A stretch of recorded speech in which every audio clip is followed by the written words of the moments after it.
Assalamualaikum warahmatullahi wabarakatuh. Perkenalkan, nama saya Asbulia Ramadan dengan NIM A1C4200066 dari kelas reguler C atau R005. Baiklah, pada video kali ini merupakan video praktikum perkembangan hewan dengan judul praktikum yaitu tipe-tipe telur. Adapun tujuan praktikum kali ini yaitu untuk mengetahui tipe-tipe telur pada vertebrata dan membandingkannya antara beberapa spesies dengan tipe telur yang berbeda. Pada umumnya hewan vertebrata memiliki telur sebagai salah satu alat perkembangbiakannya. Telur yang dimiliki oleh hewan vertebrata berbeda bentuk dan ukurannya. Antara katak dengan aves, bentuk dan ukuran telurnya berbeda. Begitu juga pada hewan vertebrata lainnya. Perbedaan ini bisa kita lihat dari vitellus atau yolk yang dimilikinya. Bagian-bagian dari telur yaitu yang pertama ada cangkang telur yang berfungsi untuk melindungi telur, ada rongga udara berfungsi sebagai sumber oksigen bagi embrio, ada kuning telur berfungsi sebagai cadangan makanan bagi embrio, dan ada putih telur sebagai pelindung embrio dari goncangan dan sebagai cadangan makanan dan air. Selanjutnya ada kalaza atau tali kuning telur berfungsi untuk menahan kuning telur agar tetap berada pada tempatnya. Menurut Amin, berdasarkan distribusi yolk dalam sitoplasmanya, telur dapat dibedakan menjadi beberapa tipe. Di antaranya yaitu ada yang pertama telur isi homo atau oligolesital, itu jumlah yolk relatif sedikit dan tersebar merata di daerah sitoplasmanya. Contohnya yaitu ada telur echinodermata, amphioxus, dan mamalia. Selanjutnya ada telur telosital, yaitu jumlah yolk relatif banyak dan tersebar di sitoplasma pada daerah kutub vegetatif. Dan selanjutnya yaitu ada telur megalesital atau telosital ekstrim, yaitu jumlah yolk sangat banyak hingga inti dengan sedikit. Sitoplasma terdesak ke permukaan telur. Telur tipe ini berukuran besar, contohnya pada telur aves dan telur reptil. Selanjutnya yaitu telur centrolesital, yang mana yolk terhimpun pada bagian dalam dari telur dan sitoplasma terdapat sebagai selaput tipis pada permukaan telur dengan pulau-pulau sitoplasma di pusat telur. Contoh telur ini yaitu pada telur antropoda. Adapun alat dan bahan pada praktikum kali ini yaitu ada pisau, ada wadah atau cawan. Dan bahannya itu ada 2 telur bebek, 2 telur ayam, dan 2 telur puyuh. Dan salah satu dari masing-masing telur tersebut telah dilakukan perebusan terlebih dahulu. Pertama, pecahkan telur ayam dengan hati-hati agar tidak rusak dalamnya. Dan sini ada cangkang telur itu sebagai melindungi telur. Dan ini ada terlihat yolknya atau kuning telurnya berfungsi sebagai cadangan makanan bagi embrio. Dan sini juga ada terlihat kalaza atau tali kuning telur yang berfungsi untuk menahan kuning telur agar tetap pada tempatnya. Dan ada putih telur sebagai pelindung embrio dari goncangan dan sebagai cadangan makanan dan air.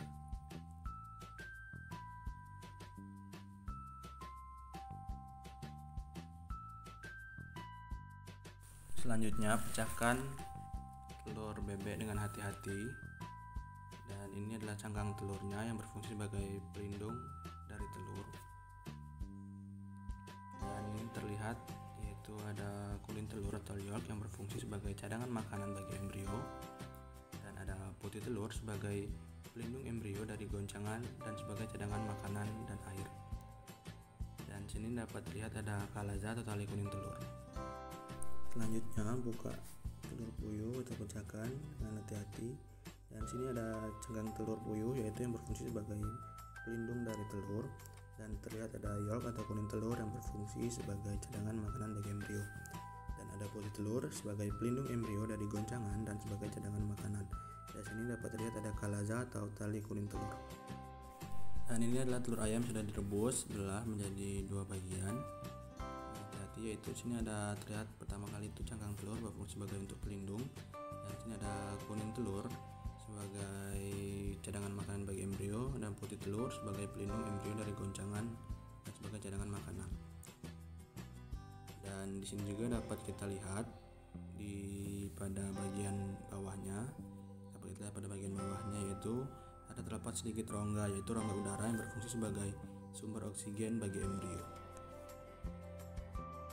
Selanjutnya itu kita belah telur bebek, hati-hati.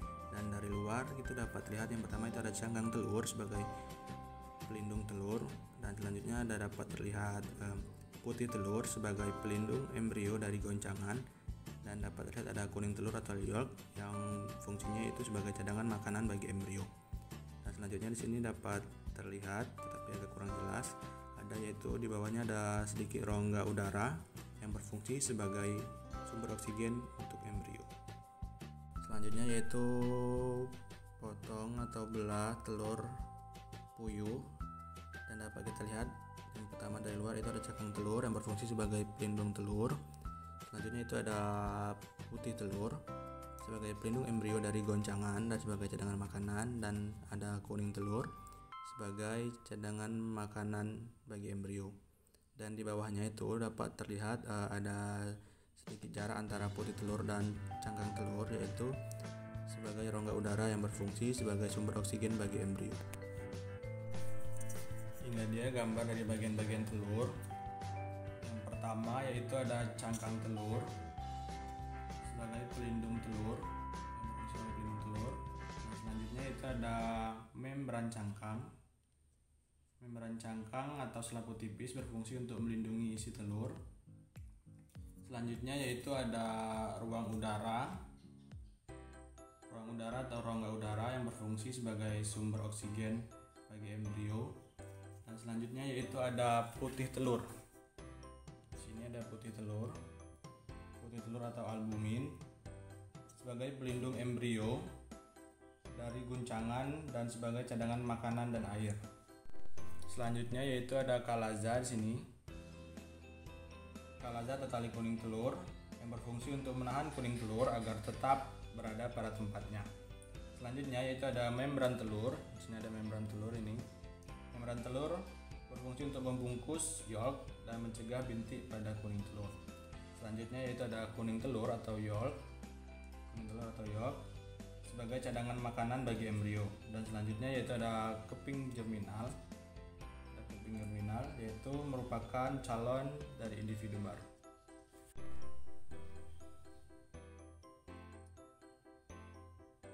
Kesimpulannya yaitu, jadi bagian-bagian telur itu terdiri dari ada cangkang telur, membran cangkang, membran telur, putih telur, kuning telur atau yolk, kalaza atau kuning telur, dan rongga udara.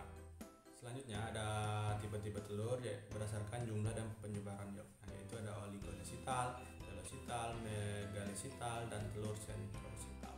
Nah, pada praktikum kali ini jadi telurnya merupakan telur megalesital, yaitu jumlah yolknya banyak sehingga inti dengan sedikit sitoplasma terdesak ke permukaan telur atau terdesak ke kutub animal.